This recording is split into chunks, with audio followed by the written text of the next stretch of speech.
Hello students, welcome back to study at home. तो इस video में हम EHD04 के जो महत्वपूर्ण प्रश्न है वो देखेंगे।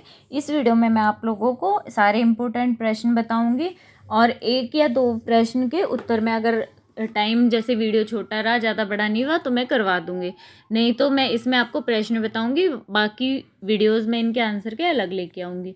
तो ये जो एग्ज़ाम में रिपीट हुए हैं पिछले 4 या 5 साल के जो पेपर हैं उनमें से सारे इम्पोर्टेंट प्रश्न निकाल के बनाए गए हैं और इनमें से सारे के सारे अगर आप सारे के सारे प्रश्न उनको कवर करके जाएंगे तो एग्ज़ाम में आप आराम से 50 से 70-80% तक आपके मार्क्स आराम से आ सकते हैं, क्योंकि ये पूरा पेपर इसमें कवर है। आपके कोई ना कोई इम्पोर्टेंट प्रश्न इसमें से ज़रूर आएंगे, यानी कि आपके 5 प्रश्न रहेंगे, 5 में से आप आराम से इसमें जितना आपको अच्छे नंबर चाहिए उसमें लिख सकते हो। तो आपके कुछ प्रश्न है। पहला प्रश्न है जो एग्जाम में कई बार रिपीट होता है कि भक्ति आंदोलन का स्वरूप, उद्भव या फिर विकास, अलग अलग भी पूछ सकते हैं। स्वरूप व विकास के बारे में बताइए, उद्भव विकास के बारे में कैसे भी पूछ सकते हैं। और दूसरा एक प्रश्न कई बार एग्जाम में आया कि भक्ति आंदोलन के उदय के क्या कारण है, यानी भक्ति आंदोलन के देखिए 2 प्रश्न जो एग्जाम में कई बार रिपीट हुए हैं। तो आपका जो भक्ति आंदोलन का टॉपिक है वो बहुत ज़्यादा महत्वपूर्ण बनता है। एक आपका जो सगुण भक्ति काव्य की राम भक्ति जो साहित्य धारा हो गई, और एक कृष्ण भक्ति साहित्य होता है, वो भी महत्वपूर्ण टॉपिक है दोनों, कि इसका उदय क्या था या इनका विकास या फिर इनकी विशेषता पूछते हैं, या फिर राम भक्ति साहित्य लिखा आ जाएगा और इस पर टिप्पणी पूछी जाएगी। इनमें से कोई ना कोई जरूर आता है, ये भी एक महत्वपूर्ण प्रश्न है। भक्ति संबंधी दार्शनिक मत कौन से हैं? तमिल भक्ति काव्य के प्रमुख शैव कवि के बारे में बताना है। सूफी काव्य धारा या फिर प्रेमाश्रयी सूफी काव्य क्या है? कश्मीरी भक्ति काव्य। तेलुगु भक्ति काव्य के ऊपर भी प्रश्न पूछा जाता है। एक प्रश्न पूछा जाता है तेलुगु कवि वेमना के बारे में। बांग्ला भक्ति काव्य की क्या विशेषताएं होती हैं? असमिया भक्ति साहित्य क्या है? इसके अलावा एक प्रश्न आता है गुजराती भक्ति साहित्य से भी, यानी कि ये सारे के सारे साहित्य जो है ना, क्षेत्रीय साहित्य है, ये सारे के सारे भक्ति साहित्य हैं और ये सारे इम्पोर्टेंट है। गुजराती भक्ति साहित्य के बाद आपका महत्वपूर्ण प्रश्न आता है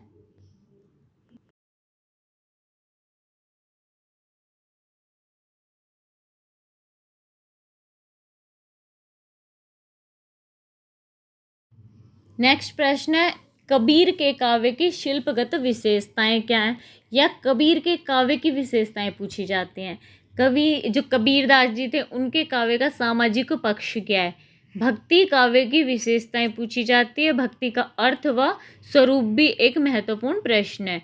इसके अलावा 15 नंबर पे जो प्रश्न है उसमें आपके जो टॉपिक हैं इनमें से कोई ना कोई टॉपिक हर बार जरूर रिपीट होता है और आपको 2 टॉपिक लिखने होते हैं, 2 के आंसर देने होते हैं, तो आपका आराम से कवर कर सकते हो। कि एक पहला है अष्टछाप, नेक्स्ट चंडीदास की भक्ति, संत ज्ञानेश्वर के ईश्वर, अंडाल का कृतित्व, यानी कि उनकी जो रचनाएं हैं वही कृतित्व होता है। तुकाराम का दार्शनिक पक्ष, केशवदास, मीराबाई की भक्ति भावना, बसवेश्वर की सामाजिक चेतना, चैतन्य महाप्रभु, सूरदास, गुरु नानक देव, रसखान, अखो भक्त, कबीरदास जी की भाषा, अद्वैतवाद, ये सारे के सारे टॉपिक हैं। ये आपके छोटे प्रश्न में आ सकते हैं, तो ये भी एक बार ज़रूर से कर लीजिएगा। स्टडी मटेरियल आई होप आप सब लोगों के पास होगा, तो मैं जब आंसर तैयार करवाऊंगी तब मैं वीडियो अपलोड करती रहूँगी, अगर तैयार हुए तो। नहीं, आप लोग तो आराम से कर सकते हो। तो चलिए आंसर देखना शुरू करते हैं।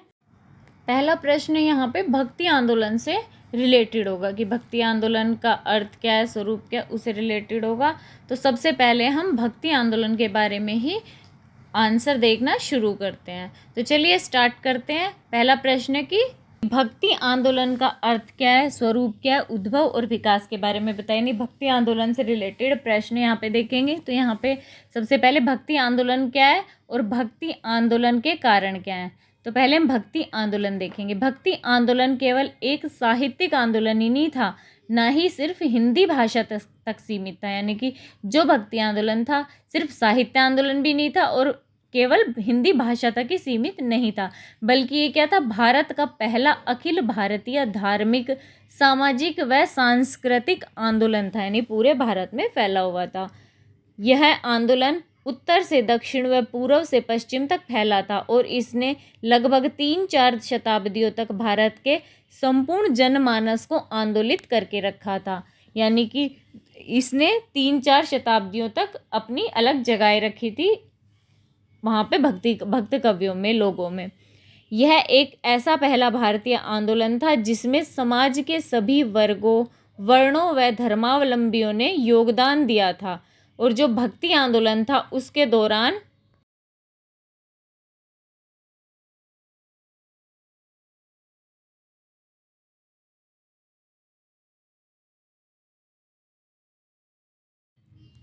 और भक्ति आंदोलन के दौरान लगभग हर भारतीय भाषा में साहित्य रचा गया था। नहीं, सभी भारतीय भाषा में साहित्य रचा गया था। भक्ति आंदोलन भारत के मध्यकालीन इतिहास की एक घटना है जो कि बौद्ध धर्म के उदय के बाद भारतीय इतिहास की सबसे महत्वपूर्ण घटना मानी जाती है। यानी भारतीय इतिहास की सबसे महत्वपूर्ण घटना बौद्ध धर्म का उदय हुआ था। उसके बाद दूसरी घटना हमारा जो हिंदी साहित्य का भक्ति काव्य है या भक्ति आंदोलन है, वही महत्वपूर्ण घटना मानी जाती है। दूसरी, भक्ति काव्य के अध्येता डॉक्टर लक्ष्मी नारायण वर्मा ने कहा है कि भक्ति आंदोलन का महत्व इसीलिए नहीं है कि यह एक बहुआयामी, बहुस्तरीय, देशव्यापी व बहुप्रभावी आंदोलन था, बल्कि इसलिए भी है कि इसका जो काव्य था संस्कृति व साहित्य के परावलंबन के साथ साथ समाज के भौतिक विकास व साहित्य के परावलंबन का भी साक्ष्य प्रस्तुत करते हैं। यानी कि सिर्फ ये ऐसा आंदोलन नहीं था जो सब जगह व्याप्त था, पूरे देश में था, बहुत सब चीज़ों पे इसने प्रभाव डाला था, बल्कि इसलिए भी था कि ये जो समाज के भौतिक विकास, साहित्य को भी दर्शाता है और जो काव्य है, काव्य और संस्कृति व साहित्य को भी दर्शाता है, उसके परावलंबन को भी दर्शाता है। अब भक्ति आंदोलन का हम उदय देखेंगे। भक्ति आंदोलन के उदय के क्या कारण थे? भक्ति आंदोलन का उदय वास्तव में हिंदी साहित्य के इतिहास में एक महत्वपूर्ण घटना मानी जाती है। आचार्य रामचंद्र शुक्ल ने कहा है कि हिंदी साहित्य का इतिहास, जो उन्होंने पुस्तक लिखी, उसमें कहा है कि भक्ति आंदोलन का कारण जो था वो मुस्लिम साम्राज्य की स्थापना होने के कारण जो हिंदू जन समुदाय था उसका आक्रोश, हताशा और कुंठा थी। परंतु जो आचार्य हजारी प्रसाद द्विवेदी है ना, वो कहते हैं कि ऐसा नहीं है, वो इसे असहमति दर्शाते हैं। वे अपनी पुस्तक हिंदी साहित्य की भूमिका में लिखते हैं कि हिंदी साहित्य का संबंध हिंदू जाति के साथ ही जोड़ना उचित नहीं है। वे इस बात से भी सहमत नहीं है कि जो हिंदी है, हिंदी साहित्य एक हद दर्प पराजित जाति की संपत्ति है, अतः उनका महत्व, उसका जो महत्व है उस जाति के राजनीतिक उत्थान पतन के साथ अंगादि भाव से संबद्ध है।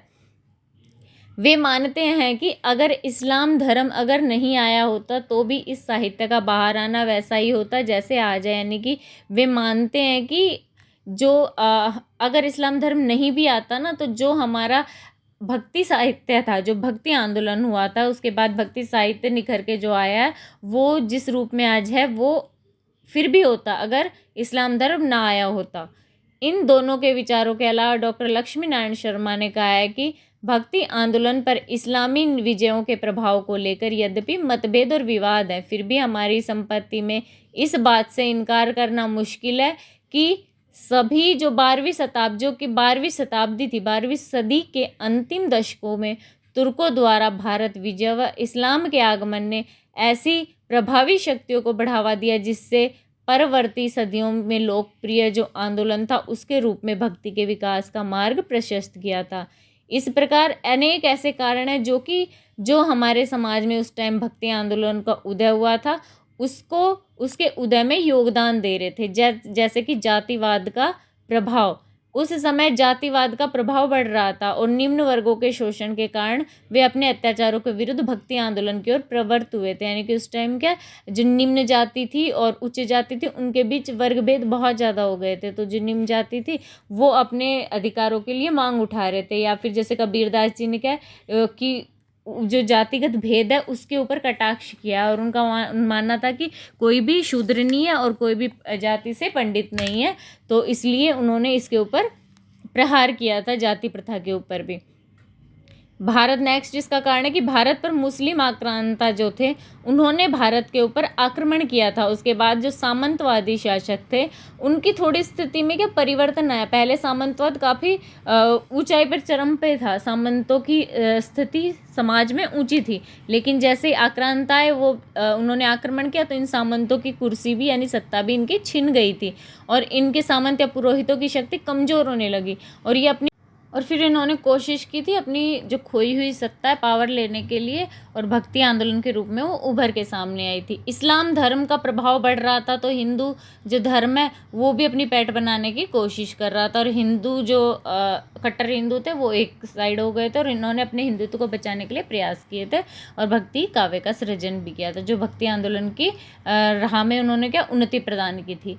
हिंदू मुस्लिम समाज में व्याप्त कुरीतियाँ थी, उन्होंने भी भक्ति आंदोलन का मार्ग प्रशस्त किया था।